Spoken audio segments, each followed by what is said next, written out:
Hey guys, this video is for those who are interested in hookah but don't know where to start from. In this video, I'll try to explain what hookah is, the main parts of it, and some essential accessories that you will need to improve your smoking experience. Let's start!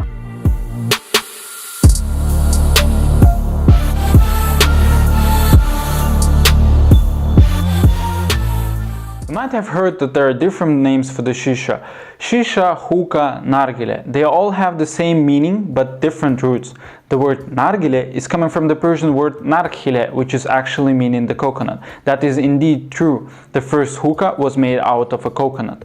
The word shisha is coming from the Persian word shisha, which is actually meaning glass.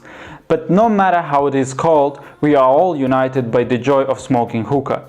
What I have on the table is Matte Pure Simple M hookah, Russian hookah made out of stainless steel that I have been using on a daily basis. So if you don't know what hookah to buy, I would personally recommend to purchase one of these. Now I will explain the function of each part and assemble the hookah. We'll start from the bottom to the top, and the first part is hookah base, also called hookah vase, which is usually filled with water. The water serves as the cooler as well as the filter for the hookah smoke. The next part is downstem, which is partially put into the water. On its end, there is a detachable diffuser, the function of which is to ease the draw and decrease the noisiness of the smoking process. The first question we're gonna have is how much water should you fill in? And there is no simple answer for that because everyone enjoys their hookah differently and everyone wants to get a different draw. But what I recommend for the beginners is to get water level 2 fingers above the downstem. And also I would like to share 2 tips with you that I used in the very beginning. The first one is that you can draw a line with a marker on a hookah base to get a perfect water level. The second tip is that you can pour down the water from your hookah ball in some measuring jar, so next time you will definitely know the amount of water you need. What I hold now is basically a core of the hookah. It serves as the connector for the downstem, hookah shaft, air purge valve, and a hookah hose connector. In addition, its purpose is to create a ceiling for the hookah base. The next part is air purge valve, and its function is to control the temperature inside the ball as well as clear the hookah base from the stale smoke. What is cool about this hookah is that both hookah hose connector and air purge valve are on magnets, so it's quite easy to handle. What is connected to the hookah hose connector is obviously a hose, and its functions are quite clear. What I recommend is to buy a silicone hose because it's easier to clean as well as you can change it at any time. At the end of the hose there is a thing that people call differently. In English it's called mouthpiece, in Russian and German it's called munchtuk, and earlier in history it was called chubuk. Earlier I mentioned hookah shaft and it has a decorative onlay. On top of it, hookah tray is placed, which serves as the holder for coil and ash. And all of this is covered by the ball stem. Sometimes I use this rubber grommet on top of the ball stem because the bottom of the ball does not sit perfectly on a ball stem. The ball itself is a vessel for the tobacco, and there are many different types of hookah balls. If you would like to see a video explaining the difference between hookah balls, please leave a comment below. In order to transfer heat from coils to the tobacco, you will need one of these, either foil or heat manager. I won't go deep into details between the differences of these two, but for the beginners I would recommend to use heat manager because it's easier to operate. Another must-have accessory is the tongs. With the help of these you can manage the coals as well as the heat manager. For those who use mostly foil in packing their ball, there are 2 tools that you can use to make holes in a foil. The first one is the aluminum poker, the second one is a simple toothpick. But let's not forget about the protection as well. So the first accessory that we have is the aluminum cover that will prevent coals from falling on the floor or the carpet, and you can actually do this on your own. The second accessory is the wind cover. From the name of it, we can understand that the main purpose of it is to protect the coals from the wind, but in fact it's mostly used to give extra heat on the tobacco. Even though these 2 accessories are very useful to have, they're not essential. But what I really recommend for you to get is the plastic mouthpieces, since we all know that there are many diseases that come in through saliva. So if you're not the only one who's smoking the shisha, just buy a pack of these for your friends as a protective measure. If you don't want to waste too much plastic, just get one of these personal mouthpieces that's going to be exclusively yours. So let's pack our first ball. for the beginners, I will pack a light bowl with an easy draw and a tobacco with low amount of nicotine. In order to have an easy draw, we will need a funnel bowl that usually has a hole in the center of it. And as you can see, I have 3 of those in here. Even though the majority of bowls are made out of clay, for the beginners I would recommend to use a silicone one because it forgives many mistakes with temperature control and allows to get more experience in heat management. As for the tobacco, usually the light ones are very moist, and that is another reason why we need a funnel bowl, so the juice from the tobacco will not go down the hookah shaft.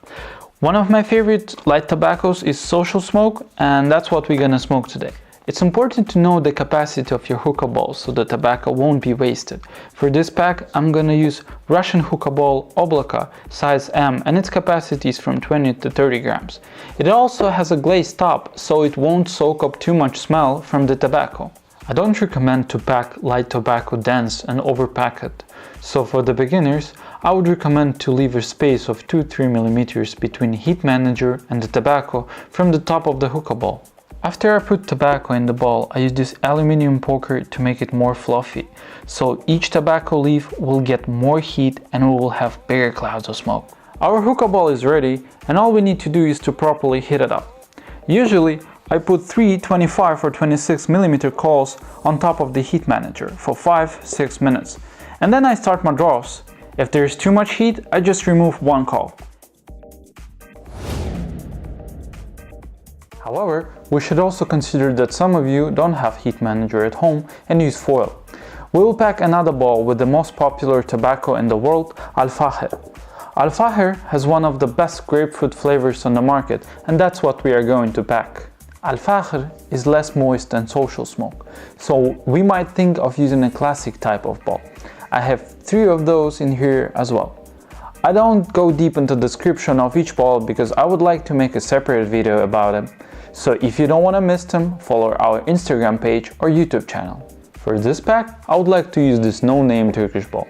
Just for you to understand, the draw with the classic bowl will be a bit harder than on a funnel bowl, since air now has an obstacle in form of tobacco.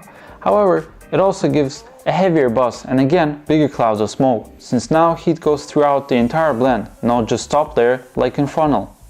Usually, I leave the center hole of the bowl open, so the draw would be still easy. The same I would recommend for the beginners. Put a finger or something similar to this in the middle and start putting the tobacco inside. Again, not dense, and leaving 2-3 mm between the tobacco and the foil. Again, we can use this aluminum poker to make our tobacco more fluffy.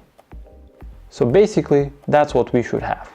Then we cover our bowl with 2 layers of foil. Does not matter which side, but what important is that the foil surface should be stiff and strained so it won't bend over under the weight of the coals. Now we are starting to make holes with aluminum poker or toothpick.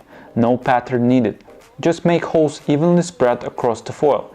Depending on the size of the holes, you will get more or less heat, so you don't want to make them too big to burn the tobacco. Unlike the heat manager, the placement of the coals is important because foil is much thinner. I would recommend putting 3 coals on the edges of the ball as far as possible from each other and leaving them for 4-5 minutes to heat up the ball. If the ball has a really thick walls, you might even add another coal.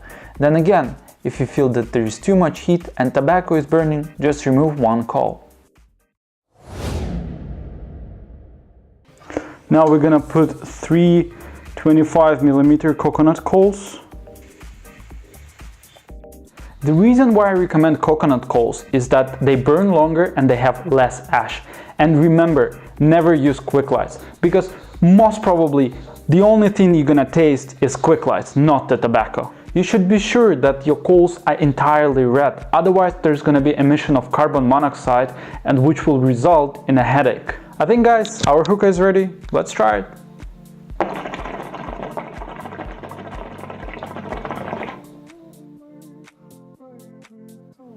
As the beginner, your smoking might not be intense, therefore the tobacco might get overheated. And I would recommend for each 3 draws to blow out once, like this.